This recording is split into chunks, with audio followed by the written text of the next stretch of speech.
good evening, everyone. Thank you for staying till the end. I know it's late, and I know I'm the last speaker, so I appreciate your forbearance. My paper is entitled Whitehead's Perspectivism as a Basis for Environmental Ethics and Aesthetics, subtitled A Process View on the Japanese Concept of Nature.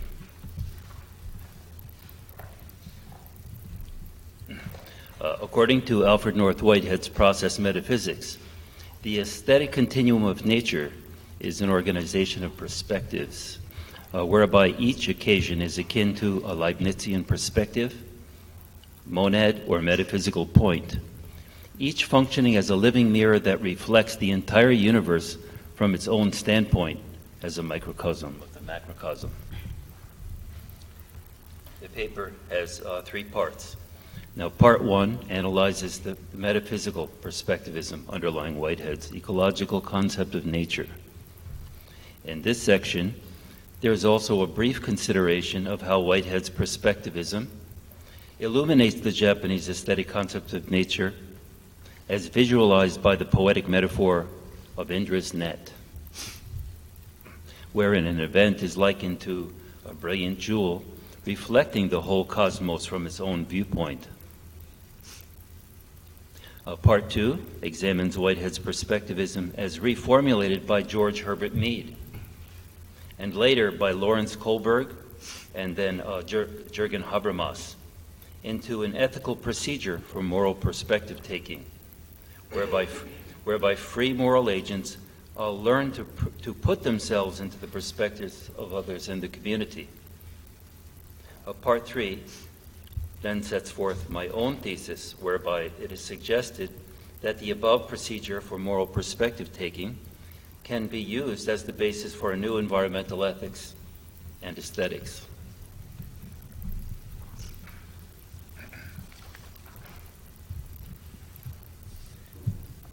The metaphysical doctrine of perspectives was first introduced into modern thought by the 17th century philosopher and mathematician Leibniz.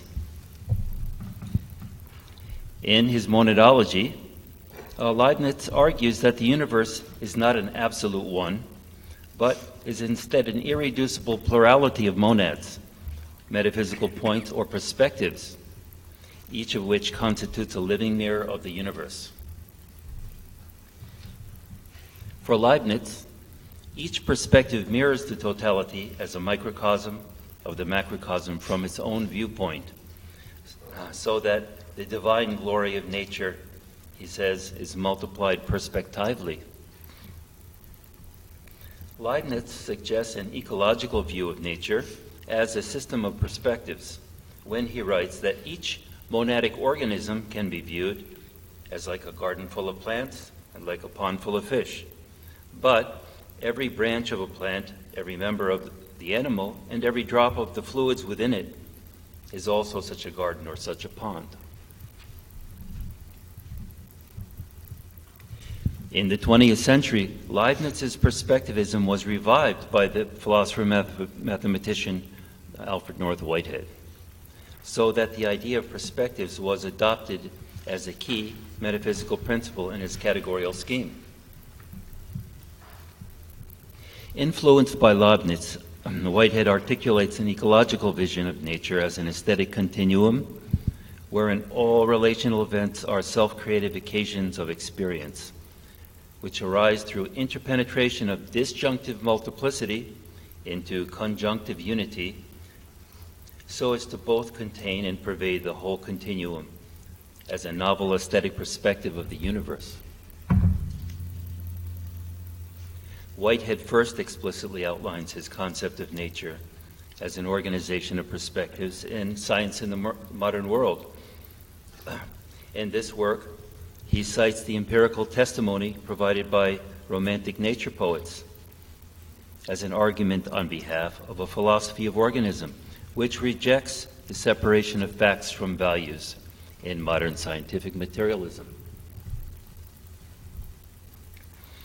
The philosophy of organism instead holds that beauty or aesthetic value is intrinsic to the perspective framed by each occasion by virtue of the presence of the whole in each part.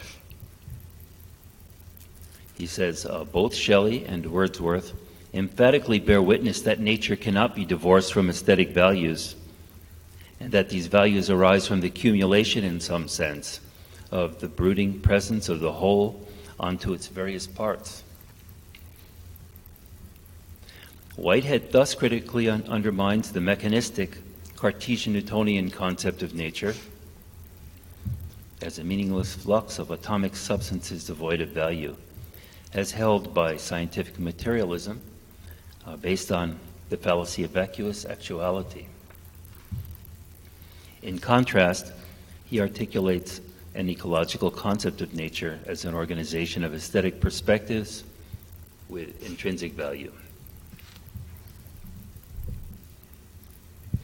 In Whitehead's organic process metaphysics, the Leibnizian idea of a perspective monad or metaphysical point is described as an activity of apprehensive unification.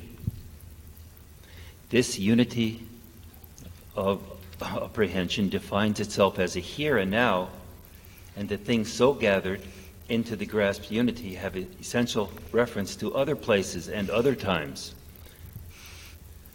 For Berkeley's mind, I substitute a process of prehensive unification. For Whitehead, the monad is no longer a windowless substance devoid of relationships, as for Leibniz, but is now conceived as an interactive event arising by a creative synthesis that unifies the given field of relationships from its own standpoint into a novel aesthetic perspective of nature through prehensive unification. Again, quoting Whitehead. In the first place, note that the idea of simple location has gone. The things which are grasped into a realized unity here and now are not the castle, the cloud, and the planet simply in themselves, but they are the castle, the cloud, and the planet from the standpoint in space and time of the prehensive unification. In other words, it is the perspective of the castle over there from the standpoint of the unification here. Tracing his idea of perspectives to Leibniz's monads, he writes, "You will remember that the idea of perspectives is quite familiar in philosophy. It was introduced by Leibniz in the notion of his monads mirroring the perspectives of the universe.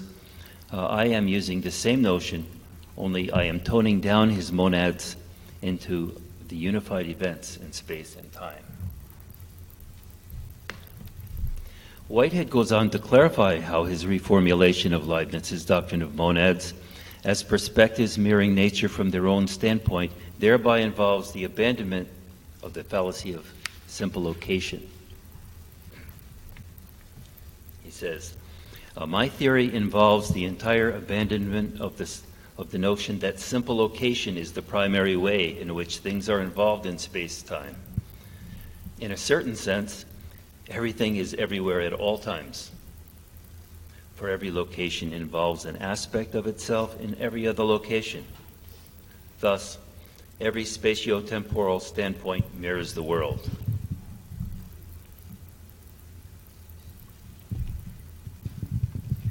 Whitehead's abandonment of simple location thus involves an ecological vision of nature as a web-like system of interconnected perspectives, whereupon each perspectival event both causally influences as well as receives influence from all other relational events from its own standpoint of unification within the aesthetic continuum of nature.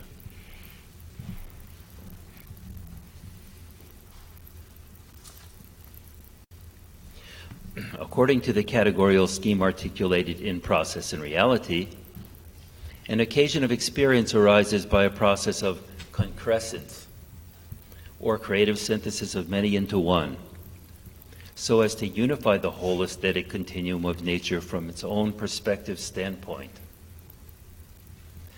During the process of creative synthesis, alternate possibilities and irrelevant data are eliminated from the illuminated foreground into a remote dark background, so as to constitute a far and near perspective of the universe.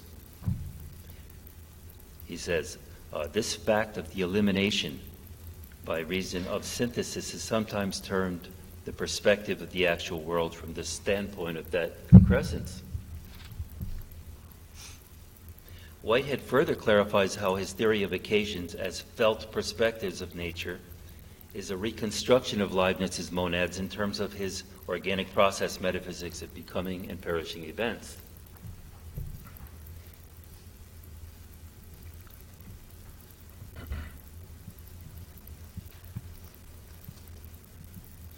He says, this is a theory of monads, but it is different from Leibniz in that the monads change. In the organic theory, they merely become.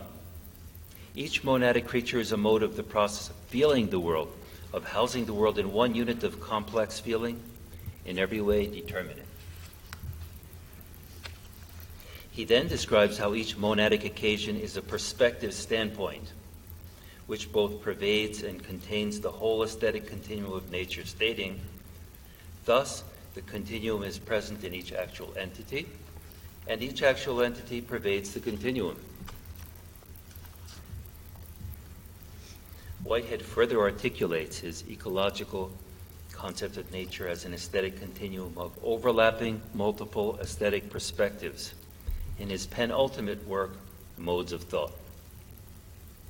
In Chapter 4, aptly entitled Perspective, he now asserts that each occasion of experience is a perspective of the universe, adding, this notion of a perspective of the universe is first discussed in My Science in the Modern World.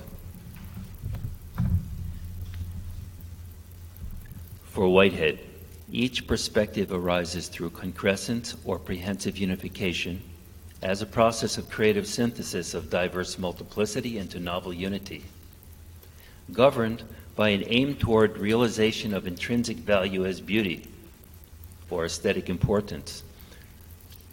He says the generic aim of process is the attainment of importance. Furthermore, morality consists in the control of process so as to maximize importance. It is then clarified how perspectival occasions aim toward realization of intrinsic value as important, understood in the sense of aesthetic importance. He states, thus, one characterization of importance is that it is that aspect of feeling whereby a perspective is imposed upon the universe of things felt. The two notions of importance and of perspective are closely intertwined. Moreover, Whitehead identifies the aim at aesthetic importance with beauty, now proclaiming beauty is a grand fact of the universe. There is also a moral dimension to Whitehead's ecological vision of nature as an aesthetic continuum of multiple perspectives. Everything has some value for itself, for others, and for the whole. By reason of this character, the conception of morals arises. He adds that each aesthetic perspective of the universe as a feeling of the whole in each part is the intuition of holiness, the intuition of the sacred, which is the foundation of all religion. Hence, insofar as each self-creative occasion is a novel aesthetic perspective of nature, with the intrinsic value of beauty, it warrants poetic admiration and mystic reverence, as well as moral concern.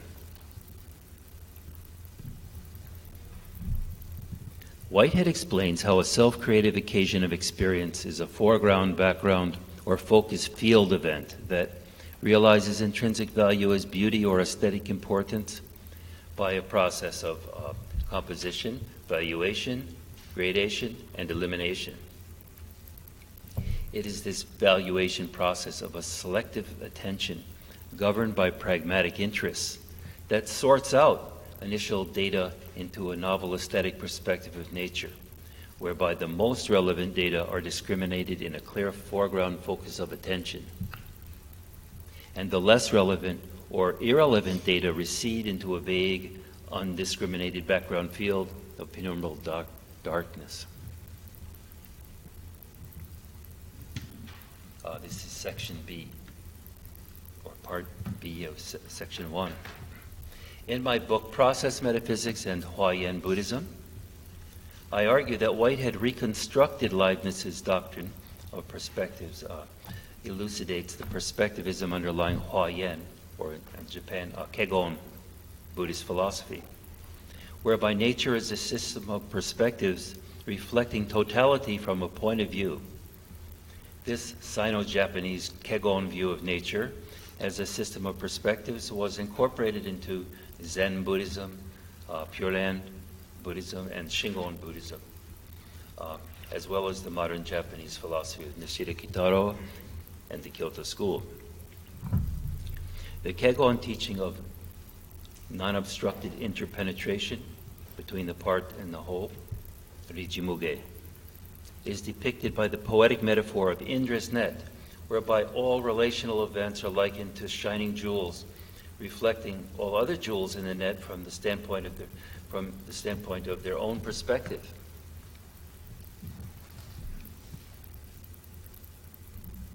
In the tradition of Zen Sumie monochrome ink-wash landscape paintings characterized by the aesthetic ideal of Yugan, or the beauty of shadows, the Kegon teaching of interpenetration between the part and the whole is depicted by visible phenomena shading off into an invisible dark void of nothingness. Moreover, in Zen ink-wash paintings, this part-whole organism environment, foreground, background, or microcosm, macrocosm patterning events in nature is depicted by its characteristic three planes of depth: a clear foreground, a vague midground, and a dark background of enveloping pictorial space, technically termed the far near perspective, the enkin ho, the far near perspective of an ink-wash painting.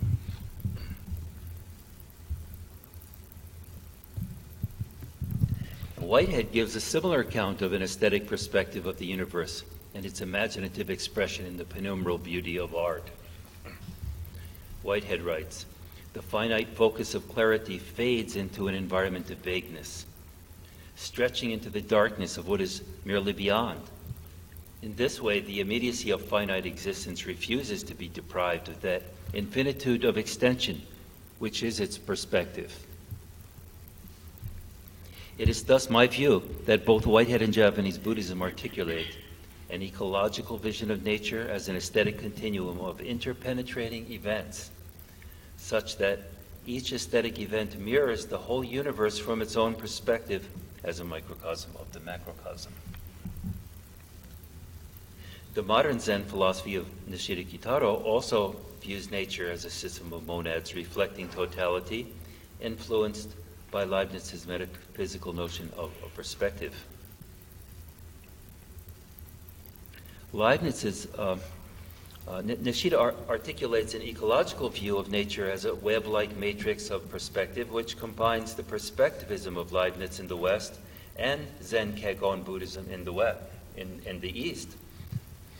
Describing his concept of the individual self as a Leibnizian monad or metaphysical point, constituting a perspective of the universe, Nishida writes, "This is to be understood in the same sense as the individual, which as a monad mirrors the world and is at the same time a viewpoint of perspective."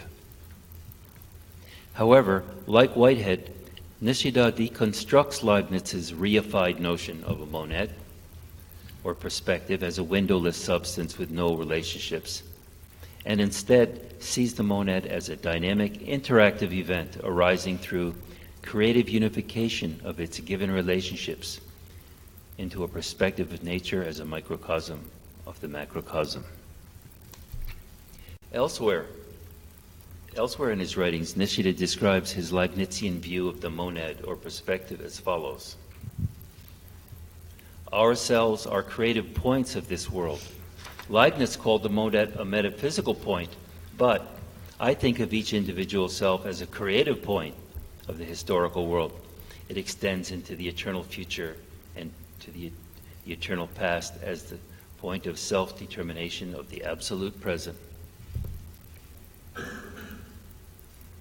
According to Nishida's modern Zen philosophy of nothingness, a dependently co-arisen event is like a metaphysical point or monad of Leibniz's monadology, wherein each monad is conceived to be a living mirror which reflects the whole universe from its own perspective, as a microcosm of the macrocosm.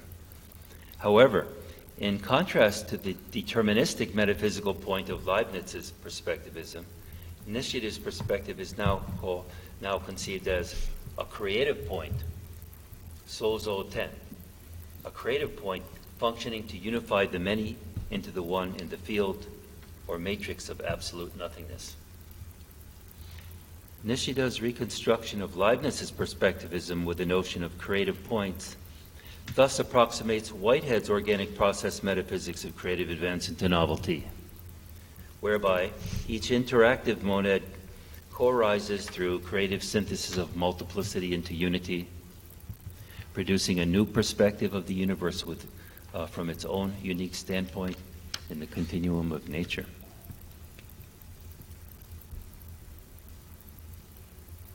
Okay, here in part 2, I now discuss how Whitehead's metaphysical perspectivism was transformed into a practical technique, a technique of perspective taking. In my book, The Social Self in Zen and American Pragmatism, I have discussed at length how Whitehead's perspectivism has been developed by the American process philosopher George Herbert Mead, followed by Lawrence Kohlberg and Jürgen Habermas into a procedure for ethical perspective taking. Through this procedure of ethical perspective taking, the autonomous moral agent learns to enter the position of all others in the community to arrive at Kantian categorical imperatives of duty as universally valid ethical norms. Mead developed his view of the person as a social self arising through individual society relationships, based on a doctrine of objective perspectives derived primarily from the Leibnizian cosmology of perspectives, as reformulated in the organismic process metaphysics of Whitehead.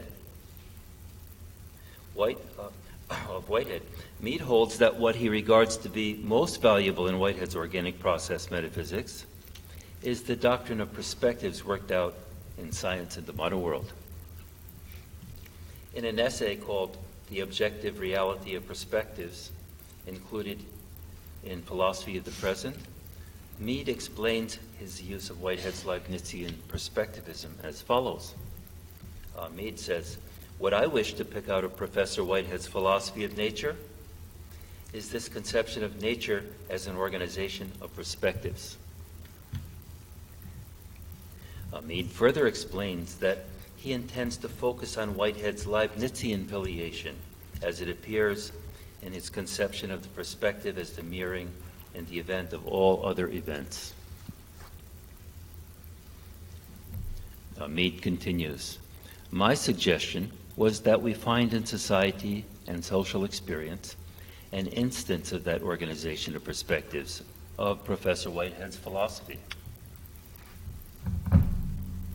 For Mead, the person is a social self arising through organism-environment interaction in a focused field situation, thus constituting a perspective mirroring both human society and the surrounding environment of nature.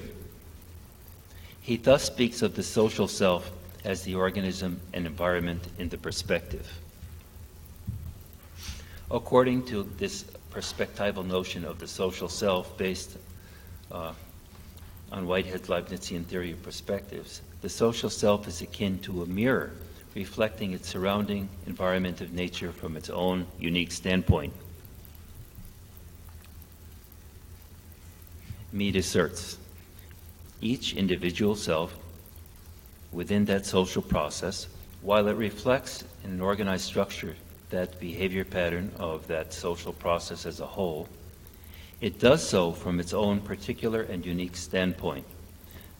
Just as every monad in the Leibnizian universe mirrors that universe from a different point of view, and thus mirrors a different aspect or perspective of that universe.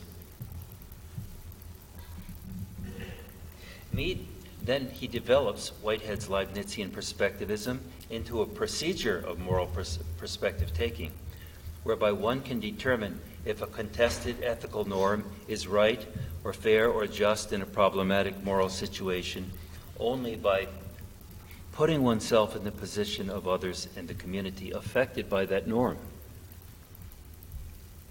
In recent moral philosophy, Kohlberg and then Habermas have further elaborated upon Mead's notion of perspective-taking or role-taking as a formal procedure for arriving at Kantian universally valid moral norms and categorical imperatives of duty.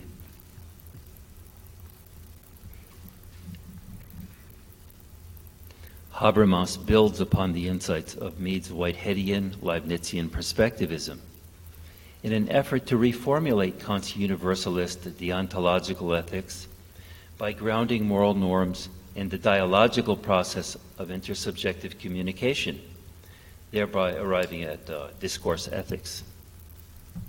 In the method of perspective-taking formulated by Mead and further developed by Habermas, the categorical imperative of Kant, which demands generalizability or universalizability for moral norms, cannot be arrived at through a monological procedure conducted by the solitary transcendental subject, but must instead be carried out as a dialogical procedure mounted through open communication and public discourse in an intersubjective community.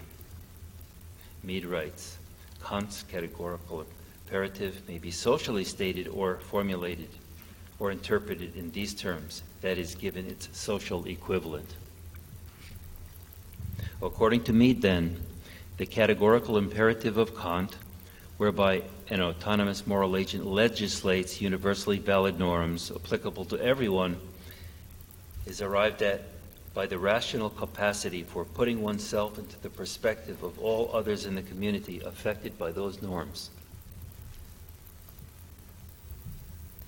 Mead explains how Kant's categorical imperative can be socially reformulated through the principle of role-taking or perspective-taking, whereby the rational, autonomous moral agent takes on the roles, attitudes, and perspectives of others in the entire community, altogether what he calls the generalized other.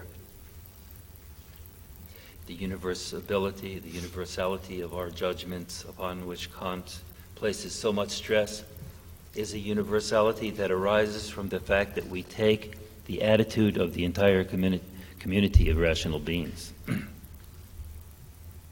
We are what we are through our relationships to others. Sociality gives the universality to our ethical judgments.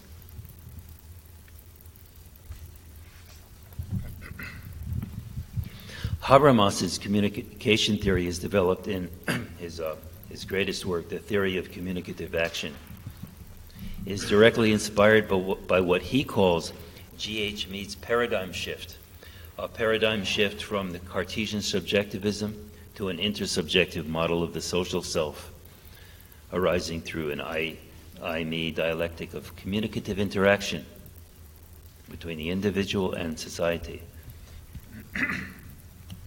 Now, according to Habermas, communicative discourse ethics develops the fundamental idea of moral theory that Lawrence Kohlberg borrowed from G.H. Mead's communication theory as the notion of role-taking or ideal role-taking. Habermas goes on to cite Kohlberg's idea of a hierarchy of developing stages of moral consciousness based on G.H. Mead's principle of ideal role-taking or perspective-taking. From Habermas's book, reasons for doing right are needing to be good in one's own eyes and those of others, caring for others, and because if one puts oneself into another person's place, one would want good behavior from the self, the golden rule.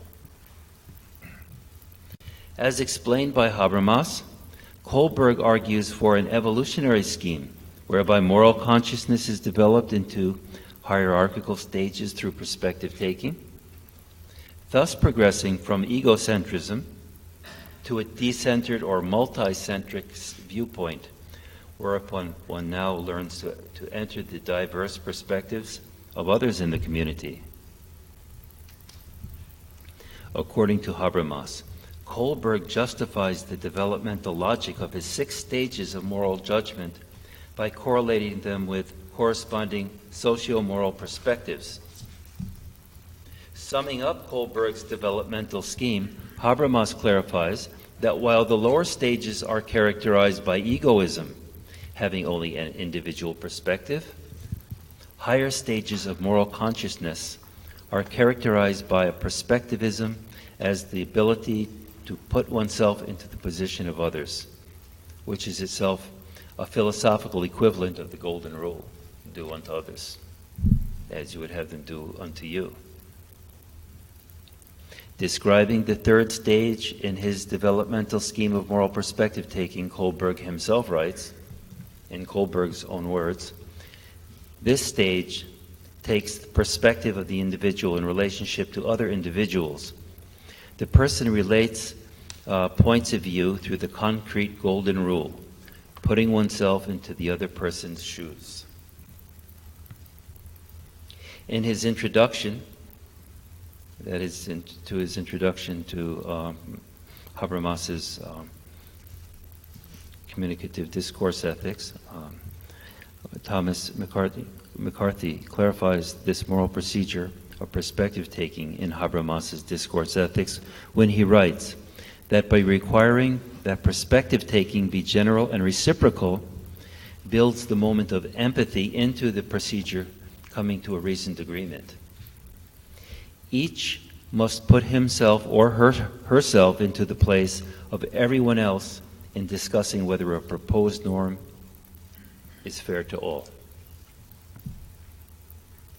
Here, it is significant to note that while Habermas adopts Mead's ethical procedure for perspective taking, based on the metaphysical perspectivism of Leibniz and Whitehead, at the same time he takes up a post-metaphysical discourse that endeavors to critically deontologize or deconstruct the theory of perspectives, thus to articulate an ethics not grounded in metaphysics. Commenting on 2 passages cited above, wherein Mead traces his own procedure of moral perspective taking to the metaphysical perspectivism of Leibniz and Whitehead, Habermas writes, both of these passages do a good job of presenting the intuition that Mead wants to express, but the ontologizing connections with Leibniz and Whitehead distort its adequate explication, towards which Mead's own thoughts are pointing. According to Mead's Whiteheadian perspectivism and its development by Habermas and Kohlberg, the evolution of moral consciousness beyond egocentrism to a decentered viewpoint involves an ethical procedure of ideal role-taking or perspective-taking, whereby one projects through sympathy and imagination and rationality into the diverse multiple perspectives of others in the community, which Mead terms the generalized other. The autonomous moral agent now arrives at moral decisions by viewing a universalized ethical norm as if to see it from the multiple perspectives of others.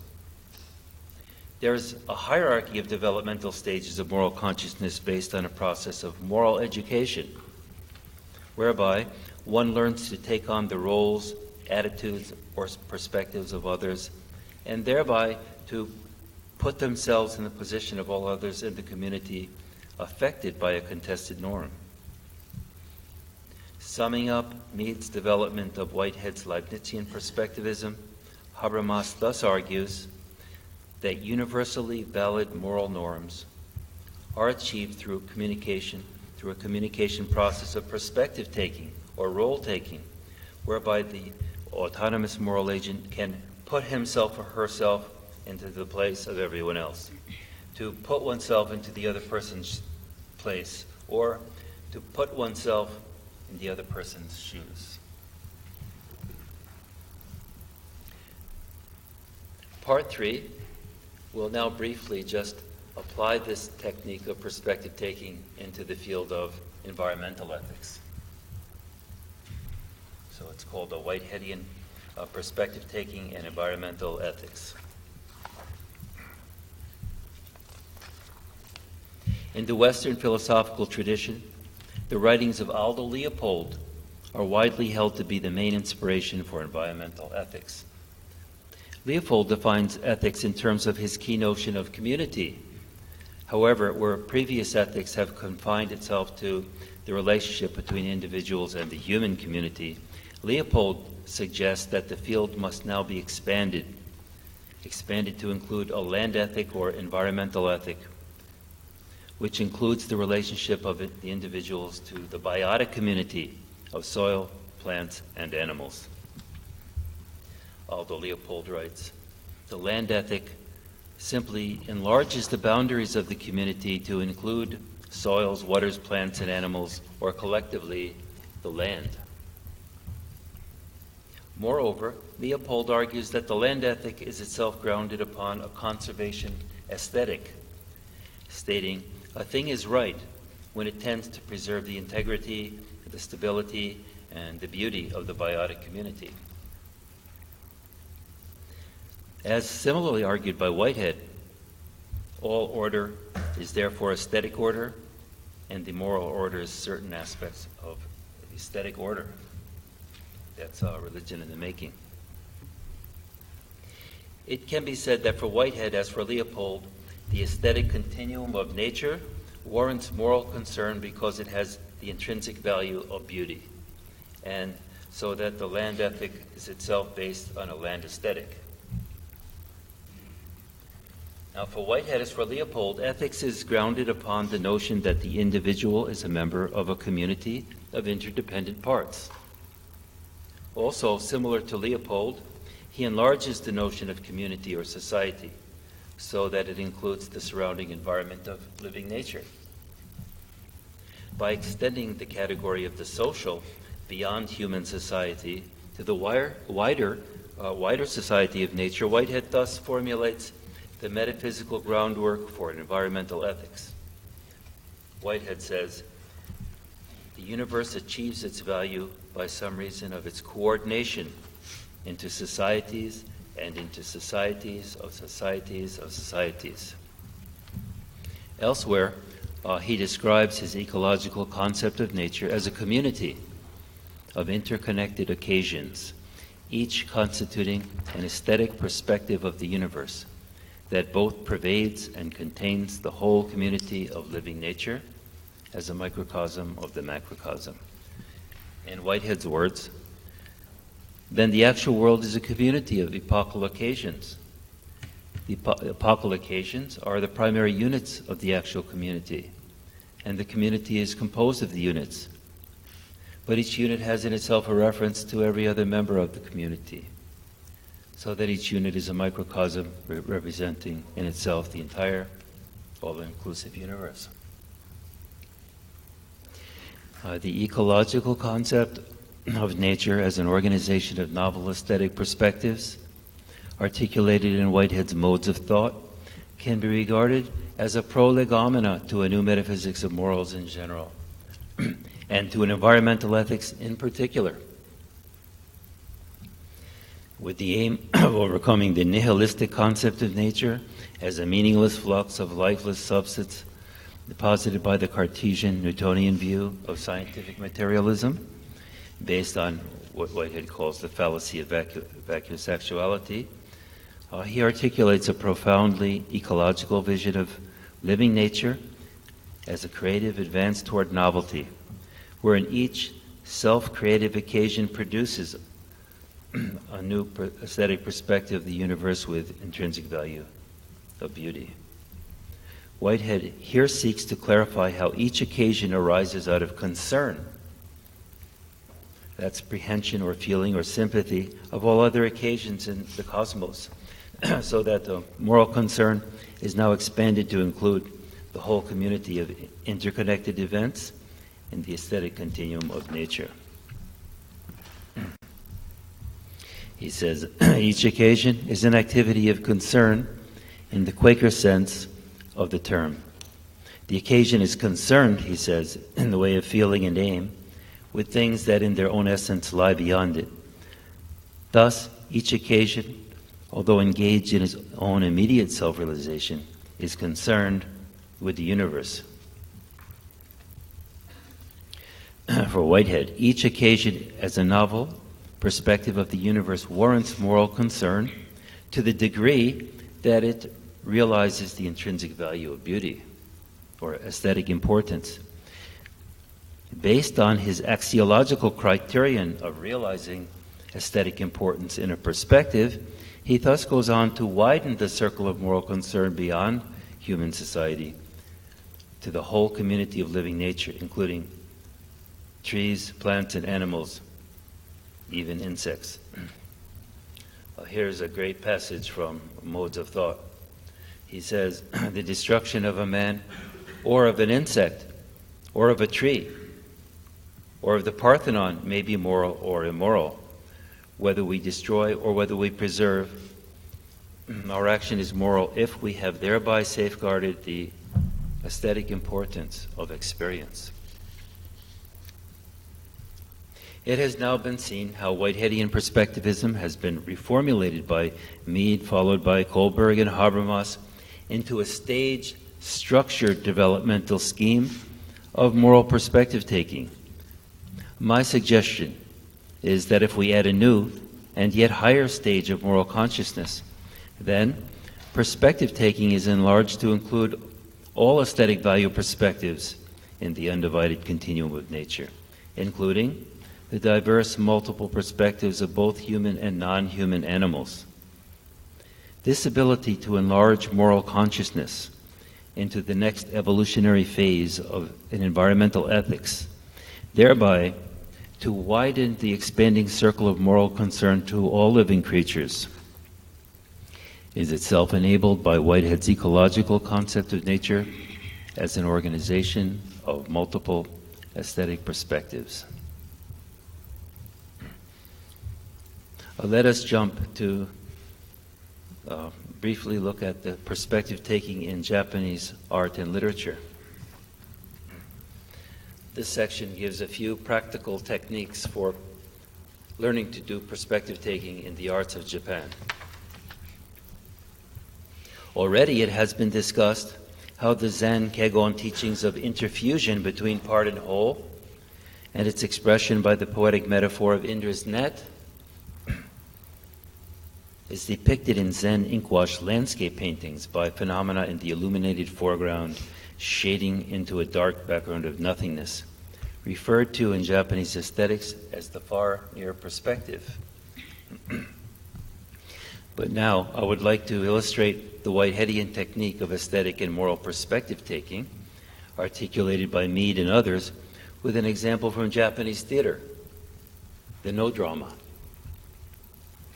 As I discuss in Artistic Detachment in Japan and the West, in the traditional Japanese art of no theater, the no actor aims to realize satori, or enlightenment, by cultivating no mind, whereupon he then puts on a symbolic mask and takes on the multiple roles and perspectives of others, including spirits of gods, demons, ancestors, animals, and trees. There's a mask called Chikurui Men. Chikurui Men is the animal mask. And you put on the Chikurui Men and you learn to see the world from the standpoint of different animals.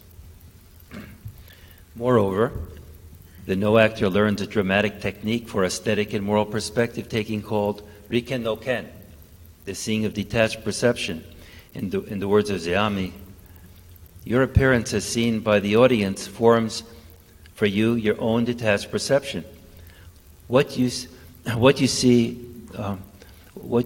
your own eyes see, is your own self-centered perception in Gakken, and not the seeing of detached perception, or Riken no Ken. When you exercise your Riken no Ken, you are of one mind with your audience. Hence, by shifting from the ego-centered standpoint of Gakken to the egoless standpoint of Riken no Ken, or the seeing of detached perception, the no actors learn to view themselves and the whole theatrical performance on stage from the diverse multiple perspectives of others in the audience.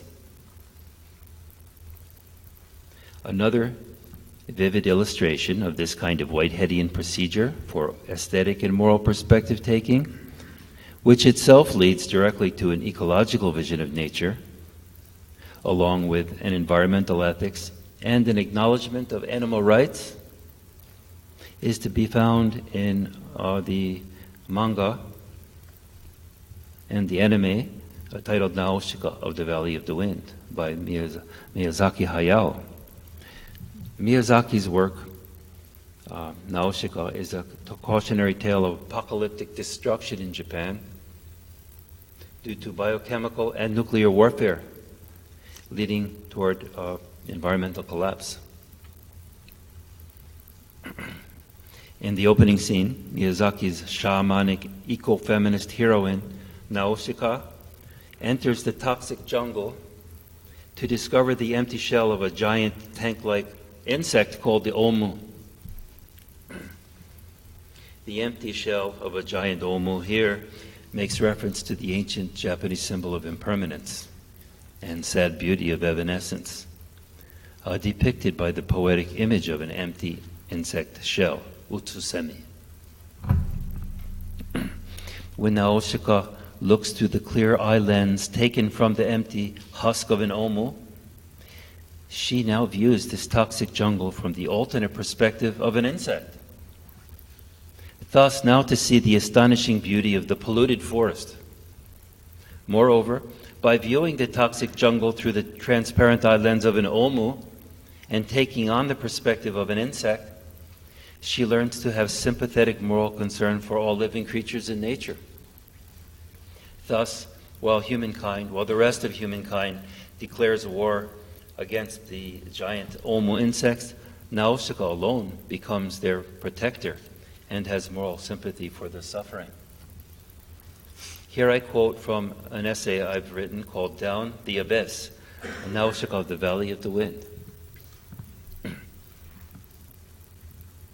At the very outset of the story, Nausicaa is under the transparent eye lens from the exoskeleton of an empty omu shell, watching the deadly spores from the giant fungi in the toxic jungle fall like snowflakes, expressing sheer aesthetic delight in their delicate beauty.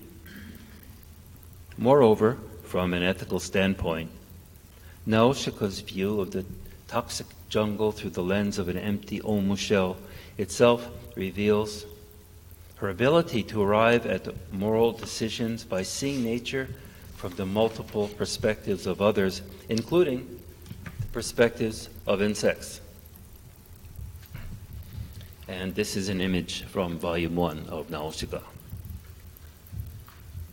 She says, she looks at the falling poisonous spores and says, "Oh, just like snow. I wonder what sort of world Omu sees through his 14 eyes." So, finally, the upshot. In this essay, I have endeavored to clarify Whitehead's ecological vision of nature as an organization of multiple aesthetic perspectives with the intrinsic value of beauty, thereby to warrant poetic celebration and religious contemplation, as well as moral concern. It has been shown here how Whitehead's Leibnizian perspectivism was elaborated by George Herbert Mead, followed by Kohlberg and Habermas, into a developmental scheme of moral consciousness whereby one advances beyond egocentrism to an individual perspective, to that of a higher stages characterized by ethical perspective taking, or the technique of putting oneself into the position of others. My suggestion here is that if the procedure of perspective taking is further developed into a yet higher stage of moral consciousness, it can function as the basis for a new environmental ethics and aesthetics. Hence, my thesis is this: if Whitehead's Leibnizian Whiteheadian perspectivism is extended into an environmental ethics and aesthetics, then, by a process of moral education, one learns to sympathetically put oneself into the multiple perspective of others, not only other persons in the human community, but also others in the whole biotic community of living nature, including the diverse perspectives of plants and animals, even insects. Thank you. That's it.